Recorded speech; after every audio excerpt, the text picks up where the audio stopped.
que nos han traído algunos problemas en Chile. No, estaba súper satisfecho, Qué fíjate. bueno.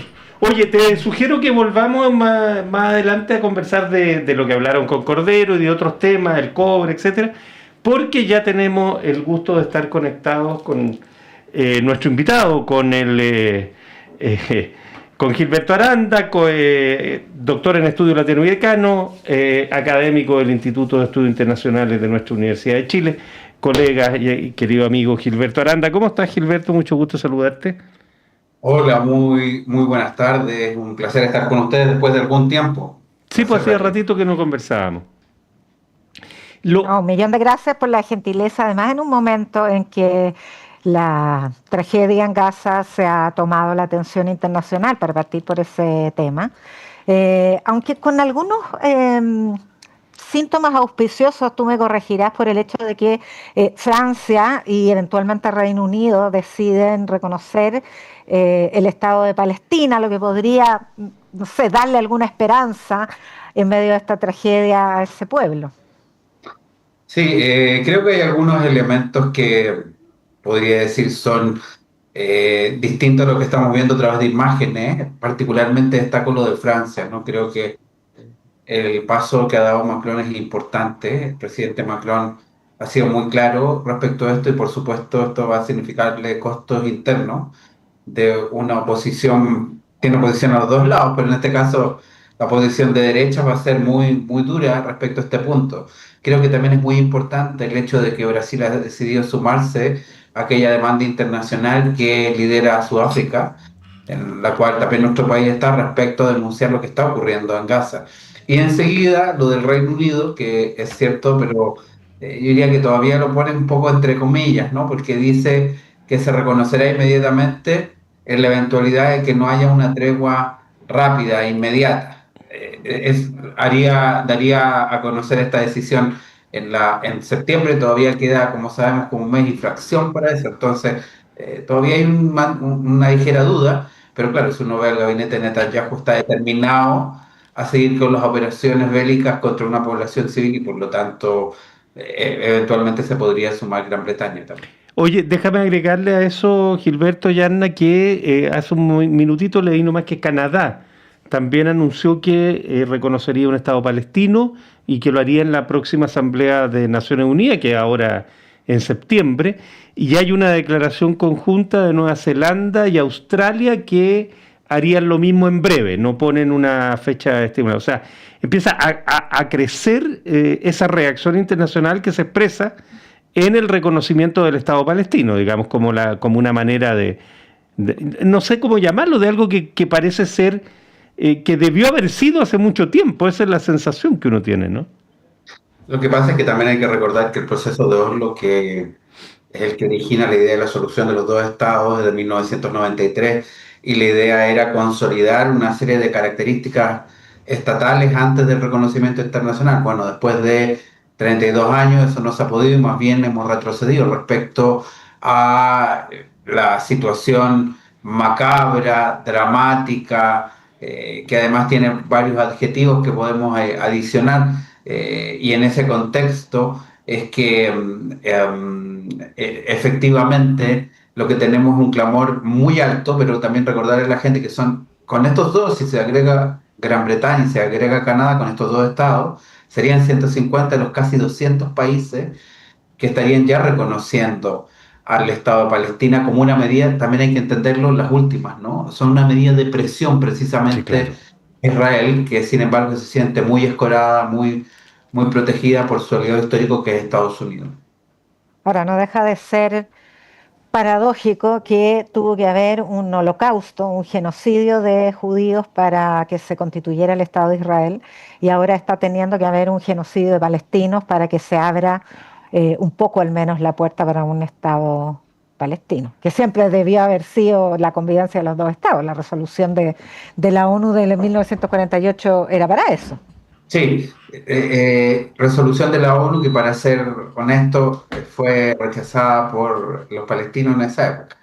O sea, también hay quiero ser bien directo y bien honesto respecto a aquello y que también la comunidad árabe no lo admitió.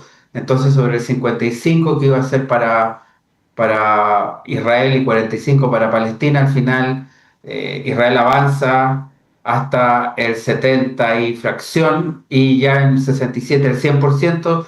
Y hoy día diríamos que tenemos la situación dramática en Gaza, pero también a veces nos olvidamos que en Cisjordania hay una situación muy difícil y que también hay indicios de anexión.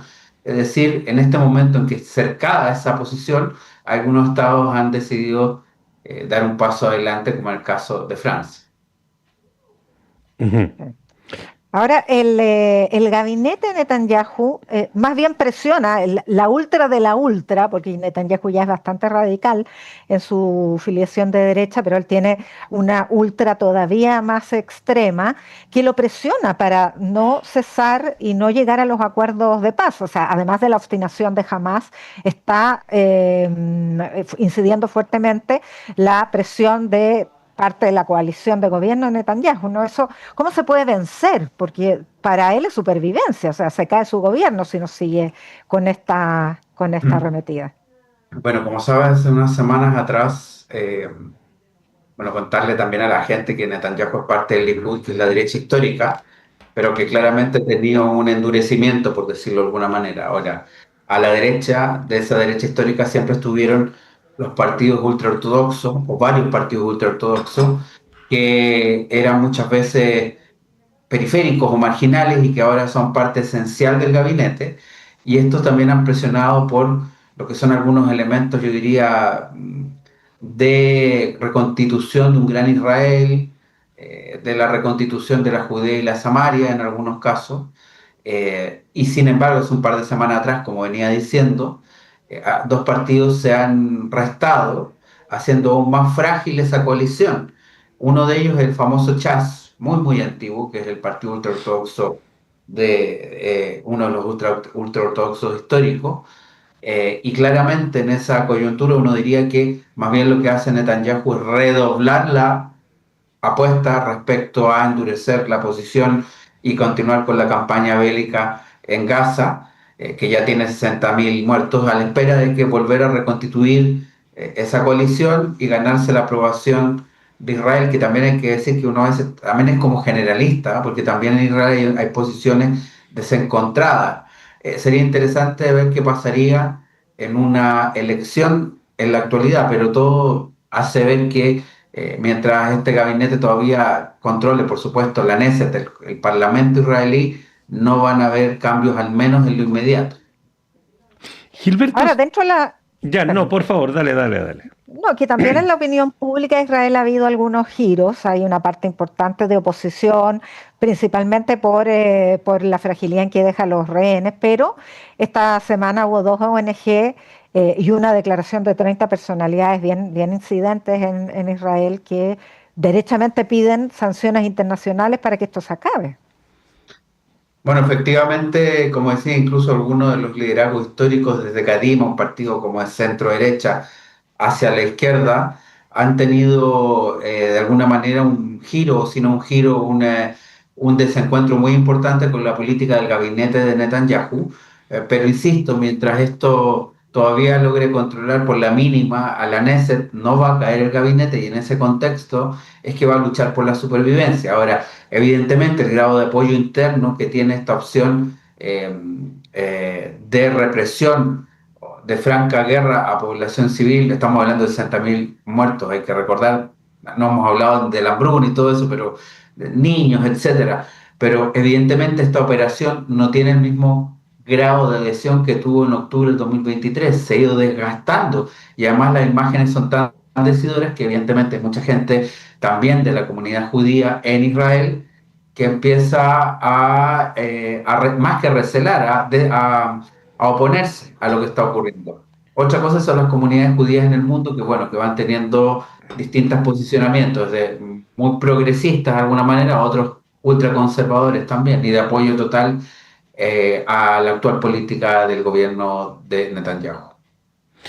Gilberto, si miramos del otro lado, el mundo palestino, ¿qué capacidad y estos reconocimientos que señala Francia, el Reino Unido, los otros que pueden venir, pero qué capacidad tiene hoy día la Autoridad Nacional Palestina de unificar y de realmente hacerse cargo de un Estado palestino más en forma?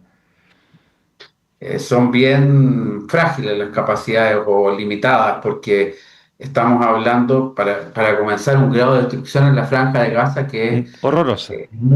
muy alto. Ni siquiera me estoy refiriendo a la cuestión humana, ¿no? Mm. Que es la que más golpea a la gente en términos emotivos, emocionales, sino que simplemente la infraestructura ha sido ya más que diezmada, queda muy poca, ¿no? Algunos lugares dan 80, casi el 80%, en otros un 35%, o sea, una gran parte ha sido destruida. Pero además en Cisjordania, donde está la sede de la Autoridad Nacional Palestina, la situación es difícil porque los asentamientos judíos se han ido ampliando. Entonces, incluso lo que es Cisjordania también ha sido en parte, por decirlo de alguna manera, ocupada por estos colonos israelíes. Así que si al mismo tiempo tenemos que al interior también operan parte de la fuerza de defensa de Israel, pues tenemos una situación muy precaria, ¿ah? Se ha ido precarizando. Lo que pasa es que a contrafacto de esto que estoy describiendo, más bien el movimiento de los estados a reconocerlo, pero también hay que entenderlo en esa lógica, hay que entenderlo como una protesta y una manera de revertir esta situación. Es decir, ya que no están dando espacio ni siquiera a una tregua, de alguna manera es una presión. Netanyahu ha hablado de aquellas presiones, ha dicho que lo que piensa respecto a Francia, la decisión de Francia más bien a este respecto, incluso la eventual de Gran Bretaña, lo entiende que como un apoyo a Hamas, pero claramente es evidente que el respaldo principal de Israel es Estados Unidos. ¿Hay posibilidad de algún resquebrajamiento, aunque fuese menor, de esa alianza de fierro entre Israel y Estados Unidos? Algo insinuado de Trump de que hay hambre en Gaza, de que efectivamente hay gente muriendo de hambre. ¿Podría eso ser el inicio de una, no sé si debilitamiento, pero de un condicionamiento del apoyo irrestricto? Ujú. Se ha llegado a esta situación por un asedio de características medievales, donde la hambruna aparece ya con niños ya desnutridos en proceso de desnutrición, y evidentemente esto parece ya tan evidente que hay de alguna manera un evitar que pase la ayuda humanitaria, es decir, que los convoys de Naciones Unidas y de otras además de algunas ONG no ingresen a la franja de Gaza. Esta decisión de Israel lo que ha hecho es amplificar este problema y se hace evidente para todo el mundo. Ahora, en ese contexto, claro, Trump puede deslizar algunos reconocimientos, pero sin lugar a dudas tiene una unidad bien estrecha, una unión bien estrecha con Israel. A pesar de que en algunas cuestiones ha actuado con cierta, no siempre han estado en exactamente la misma dirección, y sin embargo al final llega a un acuerdo, como fue el tema de Irán, ¿no? Parecía que Estados Unidos iba en una dirección y que Israel pedía otra cosa, pero al final hubo un cierto consenso, y podríamos decir si fue la parte iraní la que de alguna manera catalizó aquello, pero ciertamente, más allá de que habían bemoles en las estrategias para posicionarse frente a Irán y su programa nuclear, al final encontraron un camino común. Respecto a Gaza y a Palestina, pues la verdad es que yo pienso que hay bastante coincidencia.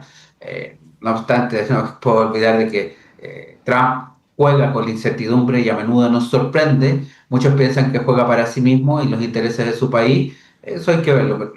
La unión y el esquema de unidad entre Estados Unidos e Israel es de la Guerra Fría y se ha mostrado muy férreo.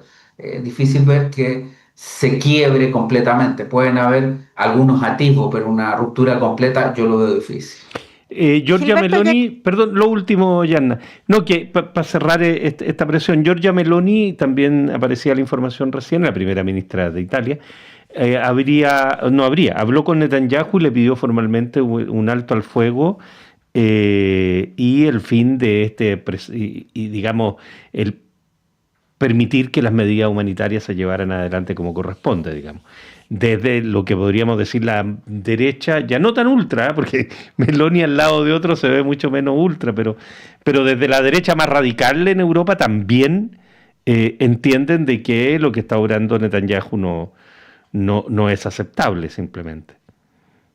Sí, Giorgia Meloni tuvo un giro noratlántico, vamos a decirlo así, pasó de un esquema más desencontrado con los poderes occidentales a un giro más bien noratlántico, hacia ese mundo, pero Giorgia Meloni no está en la sintonía ni siquiera de Starmer, ni siquiera del primer ministro británico, mucho menos la del presidente Macron, está en otra sintonía.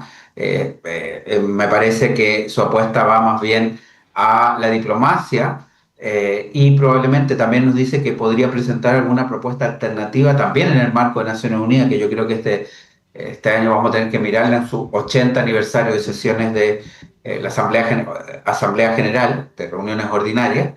Va a haber que mirarlo con mucha atención por este tema y por otros. Así que lo de Meloni, sí, es cierto que intenta potenciar el esquema de negociación diplomática tradicional en un contexto donde lo único que se está pidiendo es una tregua. Así está claro Claro. que la paz no va a llegar inmediatamente, pero una tregua humanitaria. Apenas se ha otorgado pausas para que puedan entrar a 3 espacios cierta ayuda limitada, más lo que se pueda lanzar desde el aire. A mí me parece que eso no mitiga el dolor y el sufrimiento que se está experimentando en Gaza en estos momentos. Gilberto, volvamos a Estados Unidos porque el viernes expira la otra tregua, la tregua comercial que se había establecido para establecer la guerra arancelaria, en realidad. Y ya ha habido algunos acuerdos. No sé cómo analizas tú el nivel de avance de esos acuerdos que se han podido sostener. Bueno, por supuesto, Chile hoy día tuvo una excelente noticia por lo del cobre, porque no va a haber 50% de aranceles al cobre que se produce principalmente acá, que es el refinado. Pero respecto del acuerdo con la Unión Europea, con Japón y otros que sí se han logrado, ¿cómo ves tú ese avance? Bueno, desde luego yo escuchaba lo que decía de las noticias que tuvo Chile y creo que es bien interesante pensarlo también, como a veces hay unas voces medias alarmistas que piensan que Washington y el Salón Oval tienen una mirada fija en lo que puede hacer Chile. Yo creo que es Mm. importante desdramatizar aquello. Probablemente nuestro país ha ajustado en varios puntos, el tren del agua, la membresía plena al BRICS, pero todas las respuestas intermedios hay que tratar de tal vez no ser tan apocalíptico como a veces escucho, ¿no? Que se acabaría la relación y todo eso. Hoy día ha habido una señal, tal como tú dijiste, en otro orden. Sin embargo, pues las negociaciones continúan porque como sabemos, Chile igual fue, como toda la región, casi en su mayoría, fue de alguna manera inscrito en el grupo de los que tenían que tener 10% de aranceles, que es la base. Yo creo que no se va a mover, Estados Unidos no se va a mover de ahí. Quizás se mueve con algunos aliados específicos. Por ahí el rumor que corre es que quizás con Argentina podría ser 1 o 2 puntos menos si se llega a un acuerdo de libre comercio, algo que sería en contra de la tendencia que ha manifestado Trump. Habría que verlo, ¿eh? Yo digo esto es casi un rumor, pero la verdad es que no creo que se mueva mucho el 10% respecto de Chile. Respecto del mundo, se han consolidado 6 a 7 probablemente acuerdos, lo que es muy acotado. Viene también la negociación con China, con quien fue también se hizo una pausa, hay que renegociar. Hasta el momento están en 55 y 35, pero tienen que volverlo a mirar. Así que todavía tenemos muchos elementos todavía que esperar. Sabemos que en ese grupo con los que ya se zanjó la cuestión de los aranceles está Japón, está Indonesia, está el Reino Unido y recientemente Europa, que ha pactado un 15%, que era básicamente lo que esperaba Trump. ¿Ah?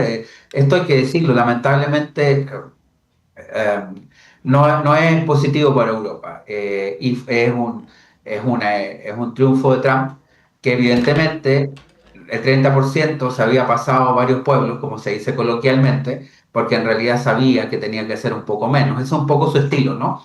Ir hacia una máxima amenaza para que la negociación todavía esté dentro de un margen dentro de lo que él esperaba inicialmente. Siguiendo con Trump, Gilberto, vámonos, si te parece, al tema con Ucrania y Rusia, ¿no?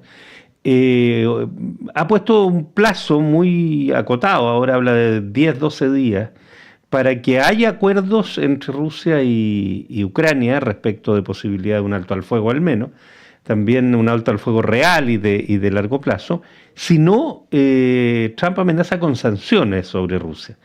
¿Esto es parte del alardeo habitual en su forma de negociación o tú ves que se está acercando a una posición más dura y definitiva con la situación de Rusia ahí? Bueno, nos sorprendió todo hace 6 meses atrás cuando ensayó una variante Kissinger invertida, que es básicamente intentar desapegar o desunir a la alianza entre Moscú y Beijing, como en la época de Kissinger en los 70, donde la idea era cortejar al flanco más débil, que en ese momento era China, y ahora el cortejo era el flanco más débil actual, que es Rusia en esa sociedad, en esa alianza. Eso se ha mostrado absolutamente eh, invulnerable a cualquier tipo de promesa o halago. La unidad entre Rusia y China es bastante alta en la actualidad y por lo tanto después de una serie de alguna manera de ofertas que se hicieron, creo que ha quedado bien claro que los objetivos de Rusia en el conflicto con Ucrania, en la invasión a Ucrania, pues no han variado sustancialmente. Creo que ellos han definido objetivos que entienden que no se van a conquistar en un par de días, ni siquiera semanas ni meses, sino que el tiempo juega a su favor. Y en ese contexto es que Trump más bien se acerca a su estilo, pero él es sinónimo de sorpresa y por lo tanto puede volver a cambiar el juego. Yo no creo que esta amenaza de sanciones cambie demasiado la postura de Putin frente al conflicto con Ucrania. Zelensky está Entonces, esperanzado, perdona, Yanna.